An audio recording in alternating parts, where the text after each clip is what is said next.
the 3 ways to work on mindfulness. And this is something for me, especially more recently, that I've been needing to do. Whether you believe it or not, all inner work coaches, all people who are high, achievers, performers, people who are leaders and guides, like we're all human beings, right? And so we're all susceptible to our own wounding, which is reflected in how people judge us or how people expect from us. For example, sometimes if I feel like I'm not able to help someone work through a particular, problem or trauma or wound, and even though psychoanalysis is my specialty, I take it personally. And so then for myself, I'm like, shit, like I couldn't help them like have an aha moment, or I couldn't help them like, lead and guide them through that. But that's not because of them. It's because of my wound just basically showing up and not letting me be mindful and recognizing, you know what? Maybe in this moment they got what they needed to. Maybe this is a moment for improvement. Maybe this is a moment for collective feedback. Any of those possible things. But the fear and anxiety makes it mean something about me. It makes it mean like, oh my God, I'm not good enough. I'm possibly like a failure. This is, what my mom said to me way back in my back of my head, saying you'll never be enough. It's like it's all coming true at this point. So by being mindful, we're eliminating all those past stories. 3 of the ways that I use. Number one, and this one is not necessarily the most important in mindfulness as a technique, but it is the most important principle and practice you need to adopt, is using your phone less. So a lot of you, I know a lot of you are on Instagram right now or Facebook watching me or YouTube, and you're watching me right now and be like, yeah, I'm using my phone right now to watch you. True. However, especially when you wake up in the morning and just before you go to bed at night, you have to give yourself 30 minutes to an hour where you don't use your phone. Now, most of us are not used to that, right? Like, I was talking to a friend the other day, and we use our phones everywhere. Like, in between cooking, you'll pick up your phone. People walk using their phones and watching videos. I saw a guy who almost tripped over a pavement and smashed his head. And when he tripped, he caught himself and he immediately picked up his phone and he started watching the video again. I mean, there's so many of us who are guilty of doing that because we're so used to being engaged constantly. In fact, the algorithm of Instagram now has moved towards like things like reels, which are meant to continuously have our attention. So you swipe from one reel to next reel to next reel to next reel, there's no break, because that's how the algorithm plays upon us to say, okay, I'm capturing all your attention, I'm keeping you completely focused in this space. Now, unfortunately, what happens in the morning and in the evening when you use your phone is that's when your subconscious mind is most active. So it's when you can create the new good habits for yourself, create good positive beliefs for yourself. You can recognize how to just stay in the present moment. All of that is being given away to a cell phone. All of that is being given away to like waking up and reading the news, waking up and doing anything. In the first 30 minutes of our day are actually, if you read any of the books like Seven Atomic Habits, Habits of Successful People, any of that, they'll all tell you when they wake up, they all have a practice of breath work or a routine of like a cup of like water or tea or something, just to be able to like sit outside, listen to the birds, do something else so they become present. Unfortunately, it is the whole masses like us who wake up and the first thing we look at is our phone, because that's where we get our dopamine rush, right? We want to see, this is someone actually liked our post? Has someone posted something interesting? Oh, is my friend on Facebook like, finally fucking married? Or are they wearing something amazing? Like, and so our focus immediately goes from being mindful and present into another world, into somebody else's world. So practice number one is to be able to disconnect from your phone more. And believe it or not, you can accept it or not, a lot of people use their phones when they go to the toilet, when they go on walks, when they're with their dogs. You're holding your dog in the leash in one hand, you're looking at your phone. When you're doing something, commit to just doing that activity. Disconnect from your phone. First 30 minutes, last 30 minutes of the day, what you should be doing is reading. What you should be doing, not sorry, reading, breathing. You can also do reading. It's a good habit, especially before you go to bed. But you should be breathing.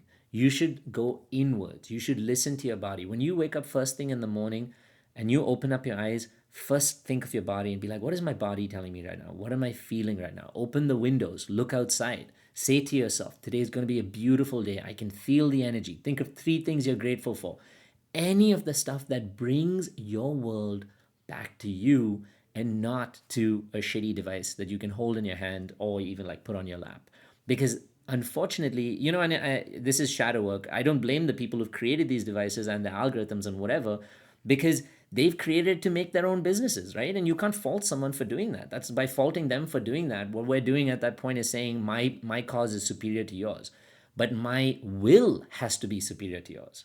That's what's more important. And that's what I want to teach you guys is your will has to be more superior to any of the distractions in the world for you to bring your love back to you. So first thing in the morning when you wake up, go get yourself a cup of hot water. It's what I do. So I'm teaching you is what I do and what's worked for me. In fact, one of my team members, he's a very important member of my team, has felt more recently that he was feeling really stressed and anxious and stuff. And I took him into a routine of waking up in the morning, breath work, regulating his nervous system. And you know what he said to me? He's like, dude, now after like 20 minutes, when normally I'd wake up and I'd be like, oh shit, here comes the anxiety rush. He's like, I actually feel weird because I wait and I'm like, where's that anxiety coming? He's like, I can't really feel anything because your nervous system is so regulated. Your body finally has your attention.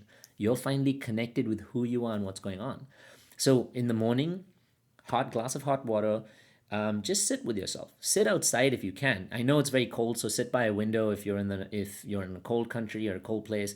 Sit outside and just look. Just observe the beautiful things around you. Just take a few minutes to just think of how you're feeling in this moment, what your body's going through. Even if you're not feeling good, just observe it. Don't invalidate it by doing something else. I saw a question, just hot water. I do hot water. You can do hot water and lemon. I used to do that a lot before. It actually helps improve the pH of your blood. So hot water and like a slice of lemon in there could be really good. Some people do honey. My dad does honey and ginger. There's like various versions of the same thing. You can put turmeric in it, etc. Whatever works. But hot water also stimulates your metabolism the first thing in the morning, which is why a lot of like in Asian communities, they drink hot water after they eat because the hot water or the hot tea stimulates your metabolism, allows you to digest better. In the morning, it actually wakes you up because it stimulates and wakes up your metabolism since your body's been asleep all day. What we tend to do in the Western world is we'll drink coffee because caffeine is a stimulant for the brain. So we think it's waking up our body because the brain is saying that, kind of like a painkiller, right? It doesn't actually take away the pain or the wound, it's just numbing the nerves that go there. And it makes you think, okay, yeah, I'm feeling better. But the truth is that it's still a problem. So I would say hot water is a really good habit. You can stretch. Something I love to do is stretch. So stretching actually opens up your muscle fibers, allows more oxygenation of your body, brings you more into the present, allows your body to feel more alive, more awake, more open. Your chest is open, your hips open up a little more. So I would say those two habits are good to do.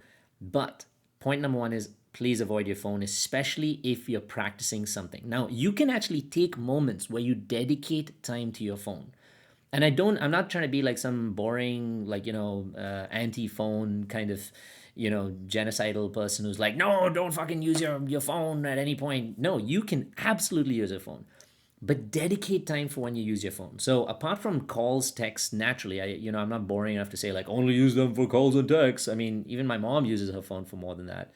So use your phone for your social media, whatever you need to, but you have to allocate time for yourself when you do. So if, for example, you're working, and this comes to part two of of being mindful, is when you avoid using your phone in those areas, especially the morning and the evening, you're now creating more time for yourself to be present. When you're walking, don't use your phone. Even when you're on the toilet, this may sound funny, right? Because you think, oh, I need something that I have to do while I'm on the toilet.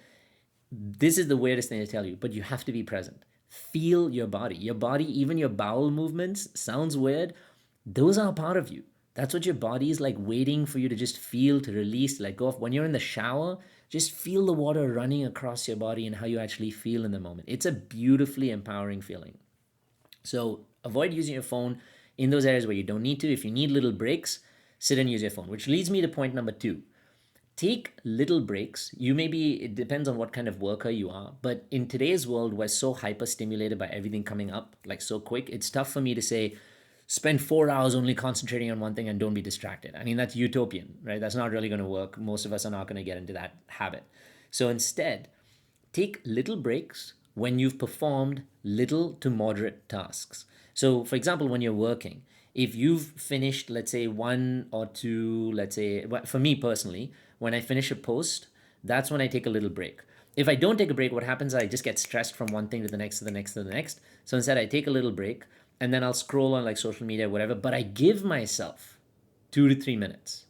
That's it. Cap it. Be honest with yourself and cap it, because otherwise, if you give yourself 8 to 10 minutes, it goes on to like 15 or 20. Next thing you know, you're in this rabbit hole of the fucking reels or Facebook or whatever else, commenting on somebody else's thing. An hour later, you're like, shit, I'm not productive enough. So cap your little breaks. And if you give yourself little breaks, so this is another thing. It's a Japanese technique. I actually forgot what the name of it was. I apologize, but it's the technique of taking small steps and little breaks.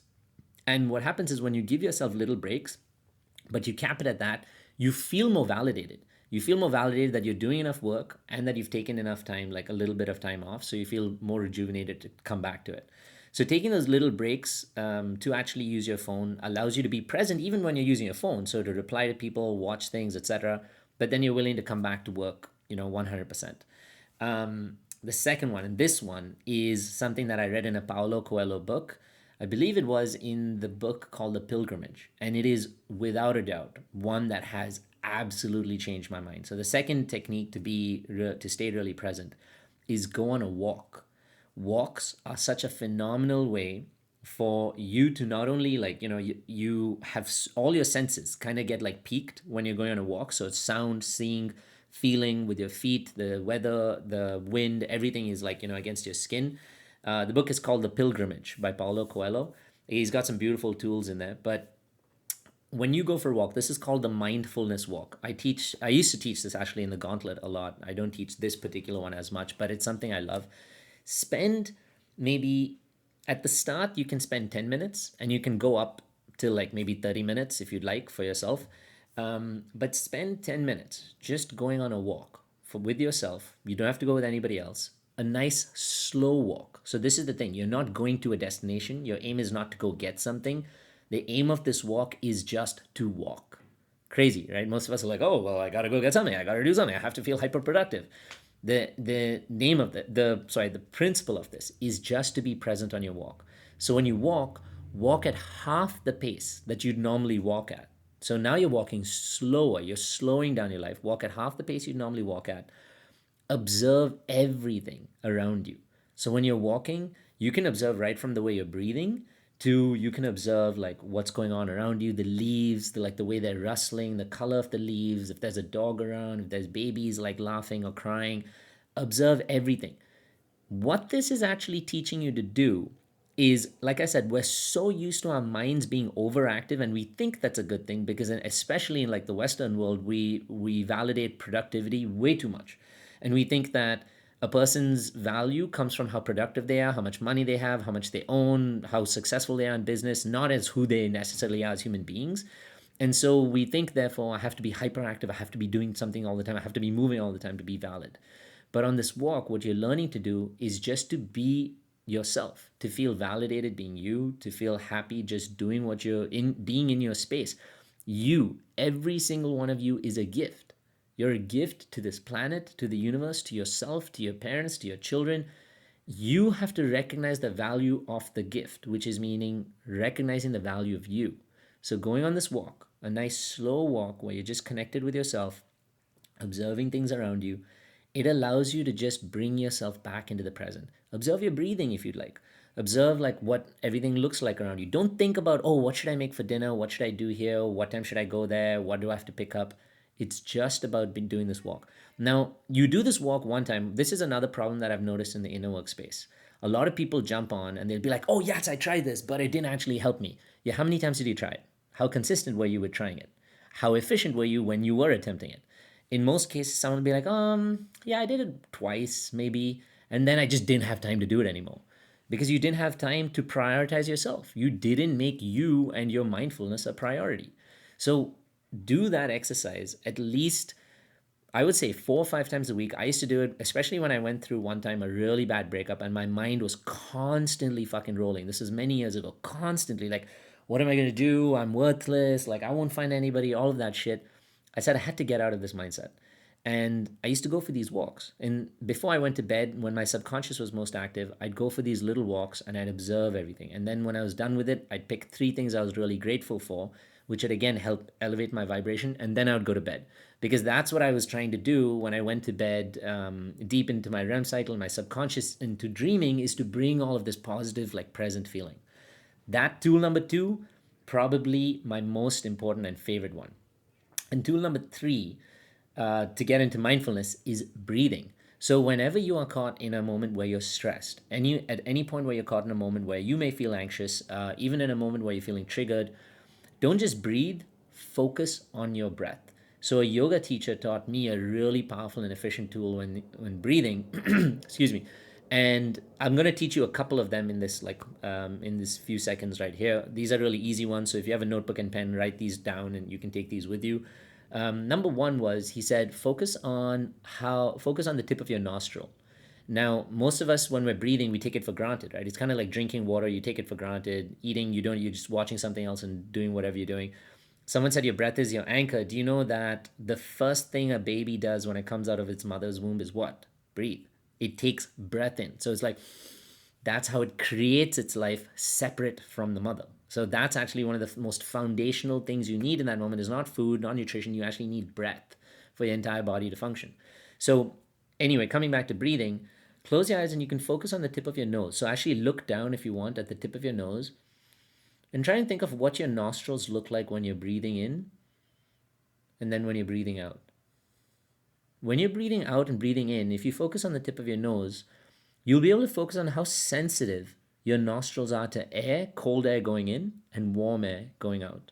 And the more you just focus on that continuously, give yourself maybe 100 breaths. So if you've got really high anxiety, if you're in a place where you're feeling like a lot of anxiety, doubt, etc., you want to get in the present, give yourself 100 breaths. Focus on 1, 2, but just focus on that. Something else you can focus on is how warm the air feels. Like I said, when it's going out, how cold the air is when it's going in. Another tool to be really mindful, and this one is amazing, is listening to your heartbeat. Because whether you like it or not, your heart, if you're alive, your heart's going to be beating. So a good way to bring yourself back to the present is to listen to your heartbeat. Now, the really easy, simple ways, but you can only use like one hand at a time, really, is to like check your pulse here. You can check your pulse here. Another really cool way, which is why in meditation you'll see a lot of them sitting this way, is because through their fingertips here, there's like, I believe it's an artery, if I'm not mistaken, that runs along one of your fingers here, that if you press into it like this and you close your eyes and you really pay attention, you'll be able to feel your pulse in your fingertips. And so what he taught me was to just sit and to count till 100, just with like feeling those beats. So 1, 2, 3, feeling those beats and counting those beats until I got to 100. And the magic of doing that is you focus so much in the present moment just into doing this, into like focusing on your pulse, that you completely are taken away from that monkey in your head and whatever is going on. So it's another really cool tool for you to get into the present moment and to be really mindful. And mindfulness for me is something I need to pay attention to. I don't know about a lot of you, but I know when we're working and we're hyper productive and we're like, we have to like get this going through, the more stressed you are at one task, the less mindful you'll be at others. So when you're really stressed at this, right? Even when you're really stressed at work, or like, you're taking things really personally, etc. When you when you come back home, for example, and your son or your daughter or your partner needs your attention, the stress that you're carrying from there unconsciously pushes you to disconnect from the value of this experience you can have right now. So you tend to be more stressed right now. You tend to be like, I just need my space. I need to get out of here. Like, you take things personally, you react more. Whereas if you're mindful where you are, you take those little breaks, as I taught you, take those few little breaks in between. You allow yourself to gather more mindfulness. You don't take things personally. You allow yourself to release from things, and you fully focus, especially in relationships and work or whatever else, when you really need to show up.